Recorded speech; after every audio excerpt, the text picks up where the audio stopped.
And now the end is near, and so I face the final curtain. My friends, I'll say it clear, I'll state my case, of which I'm certain. I've lived a life that's full. I've traveled each and every highway, and more, much more than this, I did it my way. Regrets, I've had a few, but then again, too few to mention.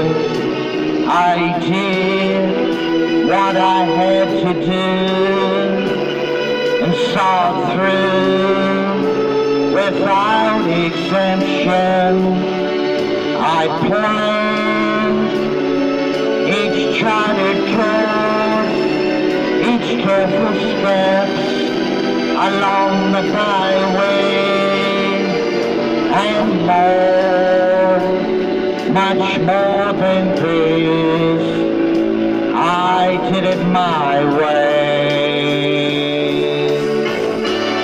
Yes, there were times, I'm sure you knew, when I bit off more than I could chew, and through it all, when there was doubt, I ate it up and spit it out.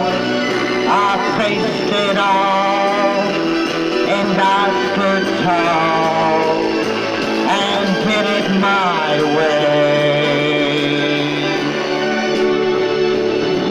I've loved, I've laughed and cried, I've had my fill, my share losing, and now as tears subside, find it all so amusing to think I did all that, and may I say, not in a shy way. Oh no, not me. I did it my way. For what is a man? What has he got?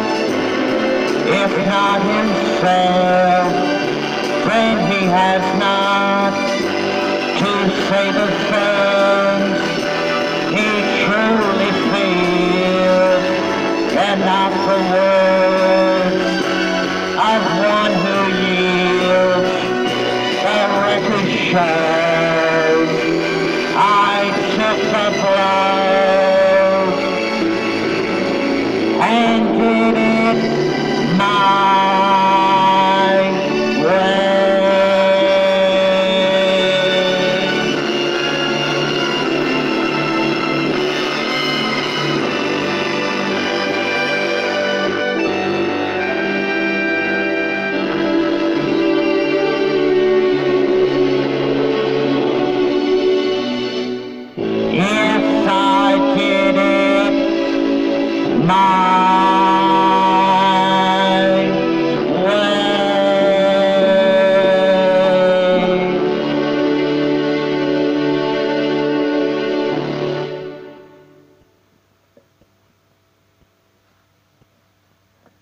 There's 2 or 3 versions of that song. Now that version there is the Frank Sinatra version. Now I can't even talk right. I get tongue twisted sometimes. I think at the end of a song you get out of breath, and then when you start to talk, your words come out wrong. Anyhow, let's rephrase that. That's a Frank Sinatra song, My Way, and that's Frank Sinatra's version right there. Now, Elvis Presley made a big hit out of that song, My Way.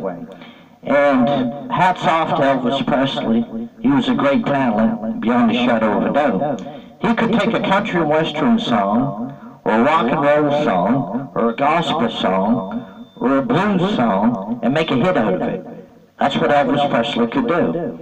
He was a musical genius and a great talent. The other thing Elvis Presley had that most people don't have, he had a golden voice. Not every singer has a golden voice, but Elvis Presley did. And, you know, he was fantastic. Anyhow, I'm going to have a sip of this coffee, and let's see.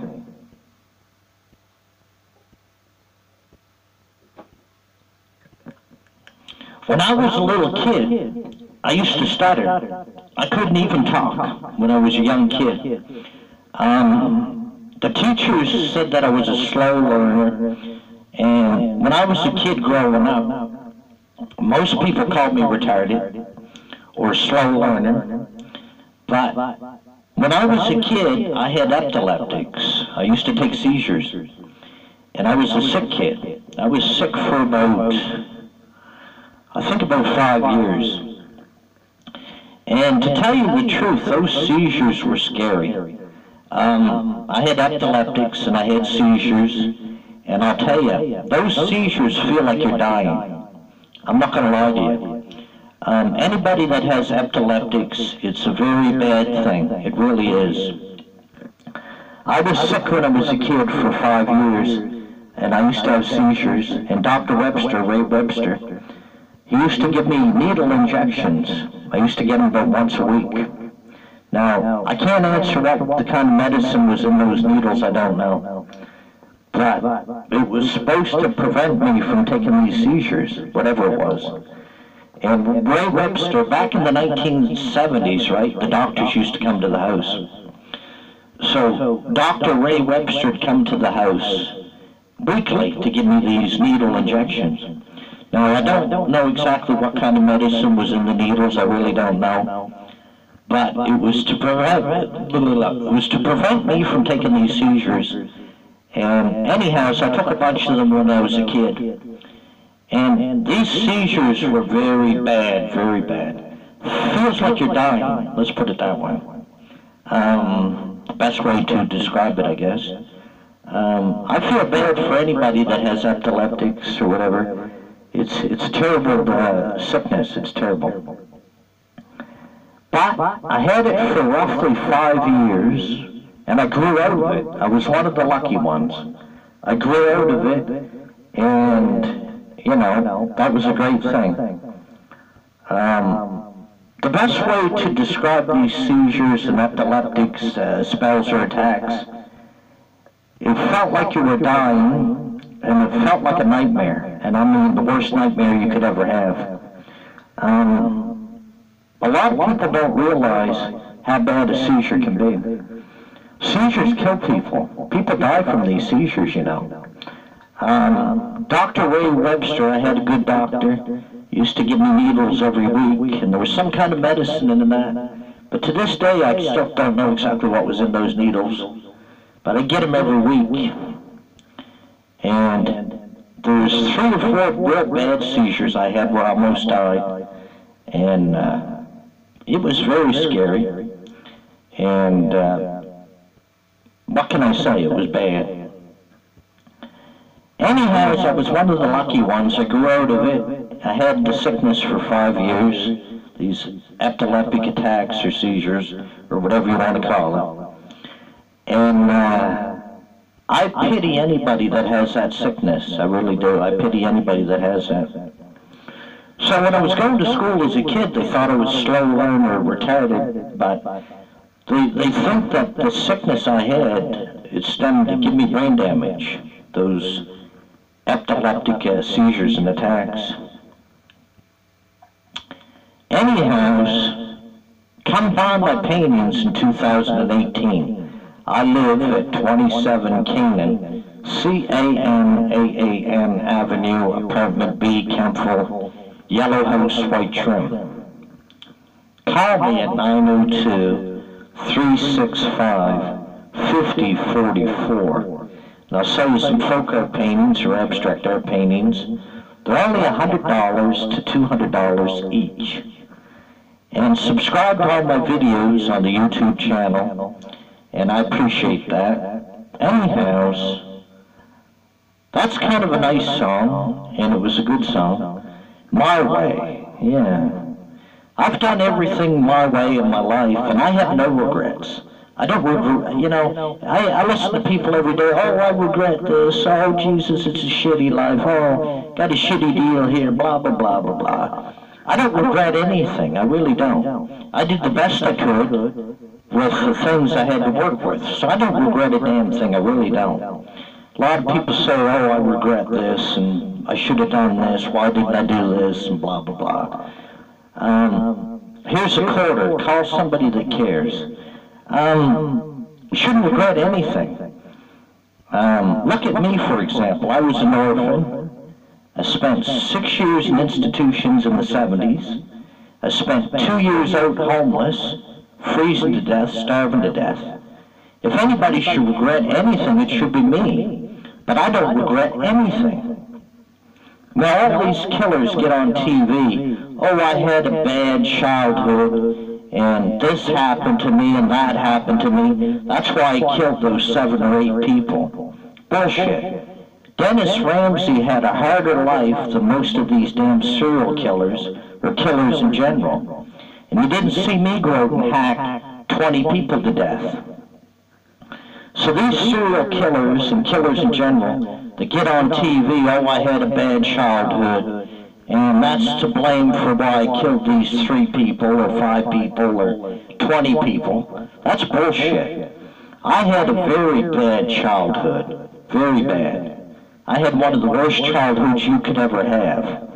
And you didn't see me go out and kill 20 people or 5 people. So when I see these killers on TV, and serial killers, oh, I had a bad upbringing, it was dysfunctional and blah, blah, blah, and they blame it all on the childhood. Well, that's a cop-out.